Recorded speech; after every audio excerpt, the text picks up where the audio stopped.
নমস্কার, শুভ সন্ধ্যা সবাইকে। পশ্চিমবঙ্গ অঙ্গনারী কর্মী সহায়িকা কল্যাণ সমিতির ইউটিউব চ্যানেলে আবার আপনাদের কাছে এলাম। আজকে একটি গুরুত্বপূর্ণ বিষয় আপনাদেরকে অবগত করব। 2020 সালের কেন্দ্রীয় সরকার যে নতুন শিক্ষা নীতি বা শিক্ষা আইন তৈরি করেছে, তার ওপর আপনাদেরকে সজাগ এবং সচেতন করব। আমরা দেখেছি গোটা পশ্চিমবাংলায় এক ধরনের রাজনৈতিক সংগঠন তারা তাদের রাজনৈতিক স্বার্থে এই বিষয়টা নিয়ে আপনাদের মধ্যে বিভ্রান্তি ছড়াচ্ছে এবং ভুল পথে চালিত করছে, যেভাবে সারা জীবন বিভিন্ন বিষয় চালিয়েছে। সেই জায়গা থেকে আপনাদের নতুন শিক্ষা আইন সম্বন্ধে আজকে অবগত করব এবং তার সাথে কর্মক্ষেত্রের জায়গায়, সাংগঠনিক জায়গাটায় মূল কয়েকটি জিনিস আপনাদের আজকে জানাবো। তাই যারা মনে করবেন যে এগুলো সম্বন্ধে আপনাদের জানার দরকার আছে, তাহলে পুরো ভিডিওটা আপনারা দেখবেন। যদি মনে করেন এই ভিডিও আপনাদেরকে সজাগ সচেতন করতে এবং বিভিন্ন তথ্য জানাতে সহযোগিতা করছে, তাহলে নিজেরা দেখবেন, সবাইকে এটা দেখতে বলবেন, সাবস্ক্রাইব করতে বলবেন, লাইক কমেন্ট করতে বলবেন।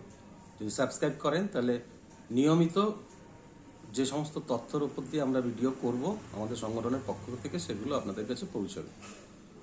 সজাগ সচেতন করার আমাদের সংগঠনের উদ্দেশ্য, কোনো রাজনৈতিক উদ্দেশ্য আমাদের নেই। আমাদের অরাজনৈতিক সংগঠন।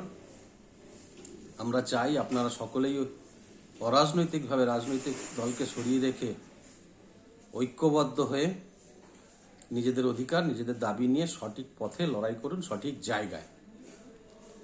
সেই জায়গা থেকে আমাদের দায়িত্ব আপনাদেরকে সচেতন করা। প্রথমেই বলি, যেভাবে কাজ চলে এসছে বা চলছে, আগামী 1-2 বছরের মধ্যে কিন্তু সেই পরিস্থিতি সিস্টেম থাকবে না।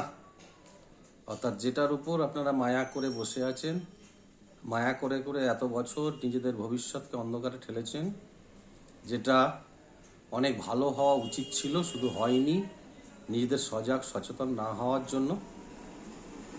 একটা জায়গায় নিজেদেরকে আবদ্ধ করে রেখেছেন, তার ফলে ভালো কিছু হয়নি। এত সুন্দর একটা কাজের সাথে যুক্ত থাকা সত্ত্বেও, বিভিন্ন সুযোগ থাকা সত্ত্বেও, এত বড় একটি কর্মক্ষেত্রের জায়গায় যেখানে যদি সবাই ঐক্যবদ্ধ হতেন, রাজনীতিকে সরিয়ে রেখে সঠিক পথে যদি লড়াই করতেন, তাহলে আপনাদের ভবিষ্যৎ অনেক ভালো হতো। অন্যান্য রাজ্যে যেরমভাবে হয়েছে, তামিলনাড়ুতে সরকারি কর্মচারী হয়ে গেছে, তার কতগুলো কারণ রয়েছে, আমি পরবর্তী ভিডিওতে নিশ্চয়ই প্রত্যেকটা বিষয়ে বলবো। আজকে মূলত সংগঠনের জায়গা, কোন সংগঠন কিভাবে করা যায়, কেন করা যায়, আরেকটি হচ্ছে নতুন শিক্ষা আইন। তাহলে প্রথমেই বুঝতে হবে যে আমরা যেখানে কাজ করছি সেটা হচ্ছে একটি কর্মক্ষেত্রের জায়গা। কর্মক্ষেত্রের জায়গাগুলো কিভাবে তৈরি হয়? একটা হচ্ছে সরকারি কর্মক্ষেত্রের জায়গা, যে সরকারি বিভিন্ন সরকারের অন্তর্ভুক্ত হয়ে কাজ করে সরাসরি। সরকারের মধ্যে বিভিন্ন দপ্তর থাকে, সেখানে স্থায়ী, অস্থায়ী, চুক্তিভিত্তিক কর্মচারীরা কাজ করে। তার মধ্যে সরকারি জায়গায় যেগুলো আছে, আবার পৌরসভা, শিক্ষাস্থল, এগুলো কিন্তু সরাসরি সরকারি নয়, সরকার অধিকৃত। শুধু সরাসরি সরকারি এবং আধা সরকারি বা পৌরসভা শিক্ষকদের সাথে সরকারি কর্মচারীদের সঙ্গে আকাশ পাতাল তফাৎ আছে। সুযোগ সুবিধার দিক থেকে হয়তো সেরকম কোনো তফাৎ দেখতে পারেন না, কিন্তু সার্ভিস রুলস, সরকারি রুলস, নিয়ম, এগুলো বিভিন্ন রকমভাবে আলাদা হয়ে থাকে। আর আপনাদেরটা হচ্ছে অনারিয়ামের মাধ্যমে সরকারি কাজের সাথে যুক্ত, যেটা আধা সরকারিও নয়, সরকারিও নয়, অস্থায়ীও নয়, স্থায়ীও নয়। অনারিয়ামের ভিত্তিতে একটি প্রকল্প চলছে। এই ক্ষেত্রগুলো হচ্ছে সরকারের সাথে সাথে। আরেকটা রয়েছে বেসরকারি ক্ষেত্র, কর্মক্ষেত্রের জায়গা। বেসরকারি জায়গা একটা হচ্ছে প্রাইভেট, একটা হচ্ছে পাবলিক। প্রাইভেট হচ্ছে একদম ব্যক্তিগত মালিকানার উপরে যারা করে তারা। আমার 5 ভাই, আমরা যদি একসাথে করি তাহলে 5 জন মালিক, সেটা প্রাইভেট। আমার 2 ভাই থাকলে প্রাইভেট, কোনো কোম্পানি করলাম, ফ্যাক্টরি করলাম, প্রাইভেট। আবার পাবলিক হচ্ছে আমি একা হতে পারি, আমার 2 ভাই হতে পারে, 5 ভাই হতে পারে, তারা অর্থ বিনিয়োগ করলো, তার সঙ্গে বাজার থেকে শেয়ার মার্কেটের মাধ্যমে শেয়ার বিক্রি করে যে টাকা তোলা হয় অর্থাৎ যারা শেয়ার কেনে তারাও সেই কোম্পানির একটি অংশের মালিক হয়, সেটা হচ্ছে পাবলিক। প্রাইভেট পাবলিক সেক্টর, সেখানে কারখানা সহ বিভিন্ন জিনিস থাকে, বিভিন্ন ক্ষেত্র। আরেকটি হচ্ছে স্বাধীন, যে স্বাধীনভাবে ব্যবসা করে, স্বাধীনভাবে কাজ করে। রাজমিস্ত্রিরা হচ্ছে স্বাধীন, কৃষকরা অন্যের জমিতে কাজ করতে যায় স্বাধীন, যে বাস চালায়, অটো চালায়, টোটো চালায়, রিক্সা চালায়, স্বাধীন। এই তিনটে হচ্ছে বিশেষত কর্মক্ষেত্রের জায়গা। তাহলে আমাদের ভারতের আইন অনুযায়ী যে কোনো কর্মক্ষেত্রের জায়গায় কাজ করতে করতে সমস্যা সৃষ্টি হয়, অধিকার তৈরি হয়, দাবির জন্য লড়াই করতে হয়। তার জন্য ভারতীয় আইন অনুযায়ী সংগঠন করার অধিকার সকলের রয়েছে। সরকারি ক্ষেত্রে ভারতের আইন অনুযায়ী সংগঠন করার নিয়ম এক ধরনের, আর বেসরকারি পাবলিক সেক্টরে এক রকমের, স্বাধীন সেক্টরে এক রকমের। সরকারি ক্ষেত্রে যারা কাজ করে, প্রাইভেট বা পাবলিক সেক্টরে যারা কাজ করে, যেই করুক, সবটাই কিন্তু সংগঠিত শ্রমিক। অর্থাৎ কোথাও 100, কোথাও 50, কোথাও 40, কোথাও 1000 একটি জায়গায় কাজ করছে, কোথাও 10টা থেকে 5টা, কোথাও 3টে শিফটে কাজ হয়। এমার্জেন্সি যে সমস্ত জায়গায়, হাসপাতাল, পুলিশ ইত্যাদি জায়গায় 8 ঘন্টা করে তাদের ডিউটি ভাগ করা থাকে, সেই অনুযায়ী সেই জায়গায় গেলেও কাজ হয়। বেসরকারি ক্ষেত্রেও 9টা থেকে 4টে অথবা 9টা থেকে 5টা, অথবা ম্যানুফ্যাকচারিং কোম্পানিতে যেখানে 24 ঘন্টা ম্যানুফ্যাকচার করতে হয় সেখানে 3 শিফটে কাজ করতে হয়। কর্মচারীর অভাব থাকলে সেখানে 2 শিফটে হয়। 8 ঘন্টার ভারতীয় আইন অনুযায়ী 8 ঘন্টার পরে যদি হয় তাকে ওভারটাইম দিতে হয়। স্বাধীন জায়গায় কেউ কাউকে বলার নেই, কেউ কারোর মালিক নয়, যে কাজ করছে সেই স্বাধীন। সরকারি ক্ষেত্রের জায়গায় কিন্তু শ্রমিক সংগঠন করার অধিকার নেই, আইন সেইভাবে দেয়নি। শ্রমিক সংগঠন হয় প্রাইভেট এবং পাবলিক সেক্টরে, যারা শ্রমিক হিসেবে চিহ্নিত হয়। স্বাধীন ক্ষেত্রেও কিছু কিছু ক্ষেত্র আছে যারা শ্রমিক সংগঠনের সাথে, যারা শ্রমিক হিসাবে কাজ করে, তারা ভারতের আইন অনুযায়ী শ্রমিক সংগঠনের সাথে যুক্ত থাকতে পারে। শ্রমিক সংগঠন কিভাবে করতে হয়? শ্রমিক সংগঠন যদি করতে হয়, সাপোজ আমি উদাহরণ হিসেবে যদি বলি, আমাদের সংগঠন পশ্চিমবঙ্গ অঙ্গনওয়াড়ি কর্মী সহায়িকা কল্যাণ সমিতি, আমরা যদি মনে করতাম শ্রমিক সংগঠন করব, যেগুলো আপনারা করছেন অনেক জায়গায়, তাহলে আমাদেরকে আগে লেবার কমিশনে আবেদন করতে হবে। লেবার কমিশন যদি মনে করে যে হ্যাঁ এই কর্মক্ষেত্রে জায়গায় কাজ করছে তারা শ্রমিক হিসাবে স্বীকৃত, এদের স্বীকৃতি দেওয়া যেতে পারে, তাহলে শ্রমিক হিসাবে স্বীকৃতি দেবে। তারা একটি স্বীকৃতি নম্বর দেবে, রেজিস্ট্রেশন নম্বর। সেই রেজিস্ট্রেশন নম্বর নিয়ে আমরা সংগঠনকে শক্তিশালীভাবে গড়ে তোলার জন্য এবং বৃহত্তর স্বার্থে লড়াই করার জন্য, ভারতবর্ষ যেহেতু রাজনীতি সর্বস্ব দেশ, রাজনৈতিক দলের ছত্রছায়ায় শ্রমিক সংগঠনগুলো অনেক গড়ে ওঠে। যেমন কংগ্রেসের আছে INTUC, বিজেপির BMS, CPM-এর CITU, এই 3টে হচ্ছে ভারতবর্ষের মূল সংগঠন। এই সংগঠনগুলোকে সংগঠন করার অধিকার দেয় রাষ্ট্রপতি। রাষ্ট্রপতি কখন অধিকার দেয়? দেশের মধ্যে মিনিমাম 3টে রাজ্যে যদি এদের সংগঠন থাকে তাহলে রাষ্ট্রপতি অনুমোদন দেয়, তাহলে শ্রমিক সংগঠন করা যায়।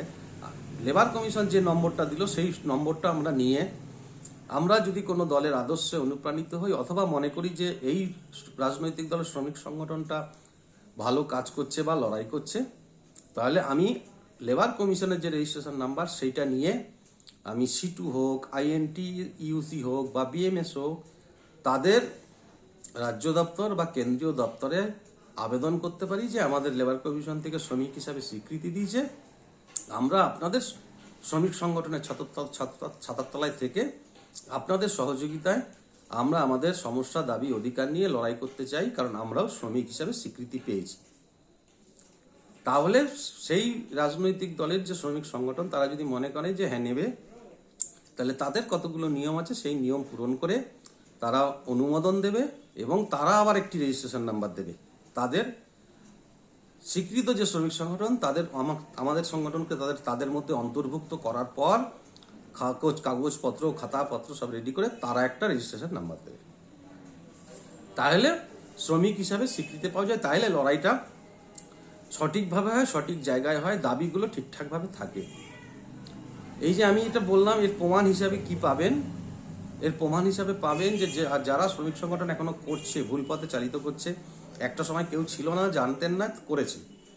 শ্রমিক সংগঠন যদি করে থাকেন, যদি শ্রমিক হিসাবে স্বীকৃতি পেয়ে থাকেন, তাহলে শ্রমিকদের জন্য কতগুলো অধিকার আছে সেগুলো আপনারা পেতেন। যেমন ন্যূনতম মজুরি, provident fund, gratuity, pension, medical চিকিৎসার সুবিধা ইত্যাদি ইত্যাদি। এগুলো আপনারা কেউ কিছু পান না। এমনকি সারা বিশ্বের মানুষ যে দিনটার ছুটি পায় শ্রমিক হিসাবে, 1 মের ছুটি, 1 মে দিবসের যে ছুটি, সেটাও পান না। সব শ্রমিকরা পায়, আপনারা পান না, কারণ আপনাদেরকে শ্রমিক হিসাবে স্বীকৃতি দেয়নি। সেই জন্য ওই ছুটিটা পান না, শ্রমিকদের সমস্ত সুযোগ সুবিধাও পান না। এবং শ্রমিক সংগঠনগুলো যেভাবে আপনাদের একটা বিশাল অংশ কর্মে যুক্ত রয়েছে, গোটা ভারতবর্ষে 48 লক্ষ, পশ্চিমবাংলায় 2 লক্ষ, এই যে মাথাগুলোকে এই রাজনৈতিক দলগুলো টার্গেট করে, ভুল পথে চালিত করে, নিজেদের দলে ভিড় বাড়িয়ে তারা মিটিং মিছিল করছে, হরতাল বন্ধ এইসব নানা রকম জায়গায় করছে। কিন্তু যখন দাবিপত্র পেশ করে, সেই দাবিপত্র আপনারা দেখতে চাইলে দেখতে পাবেন না, কারণ সেখানে আপনাদের কোনো দাবি নির্দিষ্টভাবে থাকে না। সেখানে থাকে শ্রমিকের মজুরি বৃদ্ধি করতে হবে, শ্রমিকের মজুরি, দৈনিক মজুরি বৃদ্ধি করতে হবে, শ্রমিকের মজুরি 21,000 টাকা করতে হবে, 23,000 করতে হবে, 18,000 করতে হবে, শ্রমিকের মজুরি। তা যদি শ্রমিকের মজুরিও 21,000 করে, তাহলেও কিন্তু আপনারা পাবেন না, কারণ আপনাদেরকে শ্রমিক হিসাবে স্বীকৃতি দেয়নি। তাহলে এইটা শ্রমিক হিসাবে আপনাদের যে চলার পথটা, তাতে লাভ কিছু হবে না। 30টা বাচ্চার জায়গায় 50টা দেখাতে পারবেন, 80টা দেখাতে পারবেন, সংগঠন এসে হয়তো আপনাকে সেভ করবে অফিসে কিছু হলে, এর বাইরে কিছু হবে না। সরকারি কর্মচারীদের সাথে থাকলে, সরকারি কর্মচারীরা কোনো শ্রমিকের পর্যায়ে পড়ে না, তাদের অধিকার রয়েছে অ্যাসোসিয়েশন অথবা সমিতি করার। সরকারি, সরাসরি সরকারি, আধা সরকারি, চুক্তিভিত্তিক সরকারি, অস্থায়ী সরকারি, অনারিয়াম সরকারি, সবার অ্যাসোসিয়েশন অথবা সমিতি করার অধিকার রয়েছে ভারতীয় আইন অনুযায়ী। তা আমাদের সংগঠনের রেজিস্ট্রেশন কিন্তু সেই সমিতি আইনের ওপর দাঁড়িয়ে, ভুল পথে কোনো চালিত করার জায়গায় নয়। এইটা হচ্ছে শ্রমিকের জায়গায় মূল বিষয়। এই জায়গাটা আপনাদেরকে সবাইকে বুঝতে হবে, বুঝে সজাগ এবং সচেতন হতে হবে। বাকি বিষয়গুলো আস্তে আস্তে অন্য সময় বলবো। আজকে নতুন শিক্ষা আইনটা সম্বন্ধে আপনাদেরকে সজাগ এবং সচেতন করি। আপনারা শুনবেন, সিদ্ধান্ত নেবেন, সিদ্ধান্ত নিয়ে ভাবনা চিন্তা করবেন, ভয়কে দূর করবেন, সাহস সঞ্চয় করবেন এবং ভবিষ্যতের জন্য ঐক্যবদ্ধভাবে এই অরাজনৈতিক সংগঠনের সাথে যুক্ত হওয়ার জন্য আমরা আহ্বান করছি। তাতে আপনারা যুক্ত হবেন এবং আগামী দিনে আমরা যে পরিকল্পনা গ্রহণ করছি, সেই পরিকল্পনা অনুযায়ী রাজ্য এবং কেন্দ্র উভয়ের সাথে যাতে সঠিকভাবে লড়াই আন্দোলন করা যায়, তার জন্য আপনারা এগিয়ে আসবেন। নতুন শিক্ষা আইন যদি প্রতিষ্ঠিত করতে পারি আমরা লড়াই করে, তাহলে আপনাদের জীবনের মান অনেক উন্নয়ন ঘটে যাবে। বর্তমান যে পরিস্থিতিতে আছে, আপনাদের পরিচয় আইসিডিএস এ কর্মরত অঙ্গনারী কর্মী হিসাবে নাম, অনারিয়াম পান। এটা একটা প্রজেক্ট, প্রকল্প, স্কিম। স্কিমটা কি? স্কিম হচ্ছে সাময়িক সময়ের জন্য আসে, যেমন কন্যাশ্রী, রূপশ্রী, লক্ষ্মীর ভান্ডার, এগুলো স্কিম।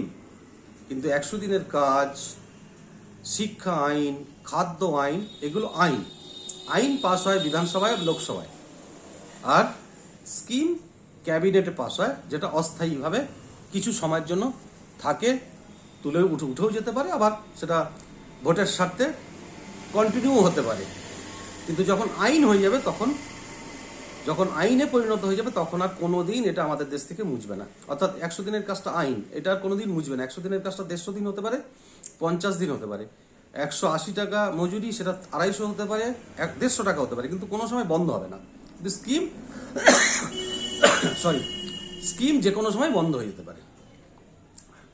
তাহলে স্কিম এবং আইনের মধ্যে প্রথম তফাৎটা হচ্ছে যে এখন বর্তমানের আইসিডিএস হচ্ছে স্কিম, আপনার পরিচয় অঙ্গনারী কর্মী। 2020 সালে নতুন শিক্ষা আইন যেটা হয়েছে, তাতে আইসিডিএস এর অবস্থান যেটা রাখা হয়েছে, বর্তমানে দায়িত্ব 0 থেকে 6 বছর, প্রাক প্রাথমিক শিক্ষা, তারপরে প্রাইমারিতে ভর্তি হয়। নতুন শিক্ষা আইনে রয়েছে 0 থেকে 8 বছর। 1 এবং 2 প্রাইমারি থেকে কেটে আপনাদের কাছে চলে আসছে। অর্থাৎ অঙ্গনারী কর্মী এবং সহায়িকারা যে যৌথভাবে কাজটা করে, নতুন শিক্ষা আইনের মধ্যেও 1-2টাকে আপনাদেরকে দায়িত্ব নিয়ে পড়াতে হবে। 2 পাস করার পর সার্টিফিকেট ইস্যু করবেন, তারপরে সে গিয়ে 3তে ভর্তি হতে পারবে। নতুন শিক্ষা আইনে আইন তখন কিন্তু আর এটা স্কিম থাকছে না, পুরোপুরি একটা আইনে পরিণত হয়ে সরাসরি সরকারি জায়গায় কাজটা হচ্ছে, কিন্তু আপনাদের স্ট্যাটাস অনারিয়াম কর্মী হিসাবেই থাকছে, কিন্তু অঙ্গনারী কর্মী থাকছে না, হয়ে যাচ্ছে শিক্ষিকার মর্যাদা, এবং সহশিক্ষিকা হচ্ছে সহায়িকা। আপনার মর্যাদা হয়ে যাচ্ছে শিক্ষিকা, আর সহশিক্ষিকা হয়ে যাচ্ছে সহায়িকা। দায়িত্ব কাজ যা আছে একই থাকছে। অনারিয়াম হয়ে যাচ্ছে 15,000 টাকা। বাকি যখনই আপনি 1 এবং 2কে পড়াচ্ছেন, এখন যারা পড়াচ্ছে তাদেরকে আমরা কি বলি? শিক্ষক এবং শিক্ষিকা। যেখানে পড়তে যায় সেই জায়গাটির নাম প্রাথমিক বিদ্যালয় বা প্রাইমারি স্কুল। তাহলে এই প্রাইমারি স্কুল, প্রাথমিক বিদ্যালয় তারা পড়ছে, সেই দায়িত্বটা আপনাদের কাছে আসছে। এখন যারা পড়াচ্ছে তাদেরকে শিক্ষক অথবা শিক্ষিকা বলছি, আপনার কাঁধে সেই দায়িত্বটা দিয়ে দিচ্ছে সরকার আইন করে। ভারতের সুপ্রিম কোর্টের আইন রয়েছে সম কাজে সম বেতন। যখনই 1 এবং 2 আপনি পড়াচ্ছেন, তাতেও রয়েছে শিক্ষিকার মর্যাদা, অঙ্গনারী কর্মী আর নয়। এবং যখন সম কাজ করছেন, সম কাজে 3-4 যে পড়াচ্ছে সে যা বেতন পাচ্ছে, আপনি তার অধিকারী হয়ে যাচ্ছেন। কিন্তু এটা ওই আইনের মধ্যে প্রথম পর্যায়ে রাখেনি, অনারিয়াম হিসাবেই রেখেছে, এবং অনারিয়াম শুরু হচ্ছে ওটায় 15,000 টাকা দিয়ে। তাহলে 0 থেকে 8 বছর হয়ে যাচ্ছে 6-এর জায়গায়। স্কিম থেকে হয়ে যাচ্ছে আইন। যা আইন যখন হয়ে যাবে সেটা আর কোনোদিন ভারতবর্ষ থেকে মুছে যেতে পারবে না। যতদিন এই ভারতবর্ষ থাকবে ততদিন রাখতেই হবে। সংবিধানের সংযোজন হতে পারে, কিন্তু পুরোপুরি আইনটা কোনোভাবেই বন্ধ করতে পারবে না। কিন্তু স্কিম যে কোনো মুহূর্তে বন্ধ হয়ে যেতে পারে, যা আইসিডিএস শুরু হয়েছিল ইউনিসেফের সহযোগিতায়। ইউনিসেফের টাকা দেওয়া বন্ধ করে দিয়েছে, কিন্তু ভারতবর্ষে এখনো চলছে, কারণ ভারতবর্ষে বৃহৎ পৃথিবীর সবচেয়ে বড় দেশ, সবচেয়ে বড় বেশি জনবহুল এলাকা, জনসংখ্যার দেশ, এবং এই আইসিডিএস কাজটার মধ্যে জড়িয়ে রয়েছে প্রায় 48 লক্ষ মহিলা। একটা পরিবারের যদি 4 জন করে ভোটার ধরি, 48x4, এই যে বিশাল একটা ভোটার রয়েছে, এই ভোটারদের ভয়ে কোনো সরকার এটা বন্ধ করছে না, বাকি দেশগুলো কিন্তু বন্ধ করে দিয়েছে। এবার এটাকেই নতুনভাবে আরও তার শ্রীবৃদ্ধি করার জন্য নতুন শিক্ষা আইনের মধ্যে যুক্ত করে আইন করে দেওয়া হচ্ছে। অঙ্গনারী কর্মী নাম থাকছে না, শিক্ষিকার মর্যাদা হচ্ছে সকাল 10টা থেকে বিকেল 4টে পর্যন্ত আপনাদের কাজ করতে হবে, এবং 15,000 টাকা অনারিয়াম দিয়ে শুরু হবে। সকাল 10টা থেকে 4টে হয়ে যাচ্ছে যখন, ভারতের নিয়ম অনুযায়ী আপনার কাজের সময় 7 ঘন্টা হয়ে যাচ্ছে। আপনার এখন কাজের সময় 4 ঘন্টা, 3 ঘন্টা সেন্টার, 1 ঘন্টা হোম ভিজিট। যতদিন পর্যন্ত এই 4 ঘন্টার মধ্যে থাকবেন, রাজনৈতিক সংগঠনগুলো আপনাকে আপনার দাবিপত্রের মধ্যে যতই লিখুক সরকারি স্বীকৃতি দিতে হবে, শ্রমিকের মর্যাদা দিতে হবে। একদিকে শ্রমিক সংগঠন করছে, আবার আরেকদিকে সরকারি স্বীকৃতি দাবি করছে। এটা দুদিকে হয় না। আমি যদি সরকারি স্বীকৃতিও চাই অথবা শ্রমিক স্বীকৃতি চাই, দুটোরই কোনোটাই হবে না। কেন হবে না? ভারতবর্ষের আইন অনুযায়ী কর্মক্ষেত্রের জায়গায়, সংগঠিত জায়গায়, কর্মক্ষেত্রের জায়গায় সরকারি স্বীকৃতি অথবা শ্রমিকের মর্যাদা পেতে গেলে কর্মক্ষেত্রের জায়গায় ন্যূনতম কাজের সময়সীমা আমাদের 6 থেকে 7 ঘন্টা হতে হয় এবং হতে হবে। আপনাদের কাজের সময়সীমা 4 ঘন্টা, 3 ঘন্টা সেন্টার, 1 ঘন্টা হোম ভিজিট। এর বাইরে যে সময় যে কোনো কাজের জন্য দেন না কেন, সেটা আপনার কাজের সময়ের মধ্যে ধরা হয় না। সেই হেলথের বলুন, বিডিওর বলুন, পঞ্চায়েতের বলুন, বা অফিসের যখনই রাত্রেবেলা হোক ভোরবেলা হোক মেসেজ দিয়ে বলে দিল এমার্জেন্সি চলে আসুন অফিসে, সেগুলো ধরা হয় না। অফিসিয়ালি আপনাদের কাজের সময় 4 ঘন্টা, 3 ঘন্টা সেন্টার, 1 ঘন্টা হোম ভিজিট। এই অবস্থায় যতদিন থাকবেন ততদিন শ্রমিকের মর্যাদাও পাবেন না, সরকারি স্বীকৃতিও পাবেন না। তাহলে আপনাকে নতুন শিক্ষা আইনে কাজের সময়টাও বেড়ে যাচ্ছে, তখন আপনার সরকারি স্বীকৃতি বা শ্রমিকের স্বীকৃতি দুটো চাওয়ারই সময়সীমা পেরিয়ে যাচ্ছে। কিন্তু যেহেতু শিক্ষার সাথে আপনারা জড়িত, সেহেতু আপনি শ্রমিক হতে পারেন না। যেহেতু শিক্ষা দিচ্ছেন, পুষ্টিকর খাদ্য দিচ্ছেন, পরিষেবা দিচ্ছেন, তখন আপনার শিক্ষিকার মর্যাদাটাই আমরা মনে করি গ্রহণযোগ্য এবং উপযুক্ত। তাহলে আপনাদেরকেও ভাবতে হবে যে নতুন শিক্ষা আইন যদি প্রতিষ্ঠিত হয় তাহলে আপনাদের কি উপকার হবে। বর্তমানে আরেকটি যেটা চরম উপকার হবে, পশ্চিমবাংলায় 416টা প্রজেক্ট চলে অফিসিয়ালি, তার মধ্যে 16টা প্রজেক্ট আছে এনজিও, যাদের সাথে আমরা যারা সরকারি কর্মচারী আমাদের সাথে তাদের তফাৎ রয়েছে। আমরা সরাসরি সরকারের কর্মচারী, তারা কিন্তু এনজিওর যারা স্টাফ রয়েছে, CDPO, supervisor, store keeper, cashier, peon, যেই থাকুক না কেন, তারা সরাসরি সরকারি নয়। তারা একটা থোক 20,000, 25,000, 30,000 টাকা বেতনে তারা কাজ করে। তাদের কোনো প্রভিডেন্ট ফান্ড নেই, গ্র্যাচুইটি নেই, পেনশন নেই, সার্ভিস বুক নেই। ওয়ার্কার হেল্পার যারা কাজ করে তারাও এনজিওর সমস্ত সুযোগ সুবিধা আপনাদের মতোই হয়তো পায়, কিন্তু এনজিওদের মধ্যে অন্য কোনো জায়গায় তার আবাস বদল, বিবাহ সূত্রে, পারিবারিক সমস্যা, ব্যক্তিগত সমস্যায় অন্য কোনো জিও প্রজেক্টে বদলি হতে পারে না। সুপারভাইজারের যে প্রমোশন হয় সেই প্রমোশনের পরীক্ষায় তারা বসতে পারে না। নতুন শিক্ষা আইন যখন হয়ে যাচ্ছে তাতে কিন্তু এনজিওর কোনো প্রভিশন নেই। অর্থাৎ এটা যদি জিও হয়ে যায়, একাধারে যেমনি কর্মী এবং সহায়িকা যারা জিও আছে তারা উপকৃত হবে, এবং এনজিও প্রজেক্টগুলো যারা রয়েছে সেই এনজিও প্রজেক্টগুলো কিন্তু পুরো জিওতে কনভার্ট হয়ে যাবে। তাতে উপকৃত হবে কর্মী, সহায়িকা এবং অফিসের সমস্ত স্টাফ। এরকম একটা গুরুত্বপূর্ণ আইন পাস হয়েছে 2020 সালে, যেটার থেকে সকলেই উপকৃত হতে পারেন। কিন্তু আপনারা এই সম্বন্ধে জানার চেষ্টা করেন না, বা যদি কেউ জানানোর চেষ্টাও করে থাকে সঠিকটা, তাহলে সেইটা সবাইকে সেই বার্তাটা পৌঁছে দিতে আপনাদের অনীহা বোধ রয়েছে। আমরা সবাই নিজেকে সবচেয়ে বেশি ভালোবাসি, নিজের মান সম্মান, তারপরে নিজের পরিবার, নিজেদের সংসার, সমস্ত কিছুটাকেই আমরা বেশি ভালোবাসি। কিন্তু আমরা যদি সঠিক জিনিসটা না বুঝি, না করতে পারি, তাহলে আমরা ভুল পথে চালিত হয়ে এসছি। আমরা একটা শ্রেণীর সংগঠনের দ্বারা ভুল পথে চালিত হচ্ছি। আমরা যদি সঠিক সিদ্ধান্ত এই 50 বছর পরেও না নিতে পারি, তাহলে ভবিষ্যতেও কিন্তু আমরা ভুল পথেই চলবো। ভুল পথে আমাদেরকে এক শ্রেণীর রাজনৈতিক স্বার্থান্বেষী যারা মানুষ, যাদের রাজনীতিটাই একমাত্র পুঁজি, রাজনীতি করে যাদের জীবন চলে, আপনাদের মধ্যেও এক শ্রেণীর কর্মী আছে, এক শ্রেণীর সহায়িকা আছে, যাদের কাছে রাজনীতিটাই মূল, তারা আপনাদেরকে ভুল পথে চালিত করে। কারণ তারা সামনে এগিয়ে এসে সবাইকে ঐক্যবদ্ধ করার চেষ্টা করে রাজনীতির স্বার্থে, এবং ঐক্যবদ্ধ করার চেষ্টা করে বলে তারা দায়িত্ব নেয়, দায়িত্ব নিয়ে কাজ করে। আপনারা ভাবেন খুব ভালো কাজ করছে। আপনাদের মধ্যে থেকে যারা নিজেদের ভবিষ্যৎ সম্বন্ধে সজাগ সচেতন হতে চান, তারা দায়িত্ব নিয়ে এগিয়ে আসেন না। দায়িত্ব নিয়ে এগিয়ে আসেন না বলেই আপনাদের সজাগ সচেতনতার অভাব রয়েছে। সবাই দায় এড়িয়ে দিয়ে হাত গুটিয়ে বসে থাকেন, ওপর আলার ওপর নিজেকে সঁপে দিয়ে। সেই জায়গা কিন্তু নেই। তাহলে আপনাদেরকে সেই জায়গাটায় ভাবতে হবে যে ভবিষ্যতে নতুন শিক্ষা আইন যদি প্রতিষ্ঠিত হয়, তাহলে আপনাদের জীবনে কতটা উন্নতি হতে পারে। বাকি এই নতুন শিক্ষা আইনের মধ্যে দিয়েই তামিলনাড়ুতে কিন্তু আমাদের মতো সরকারি কর্মচারী স্কেলে তাদের বেতন হয়। সকাল 10টা থেকে বিকেল 4টে পর্যন্ত তাদের ক্লাস করতে হয়। সেখানে কোনো নার্সারি স্কুল নেই, কেজি স্কুল নেই। আইসিডিএসকে পুরোপুরি নার্সারি এবং কেজি স্কুলে পরিণত করেছে।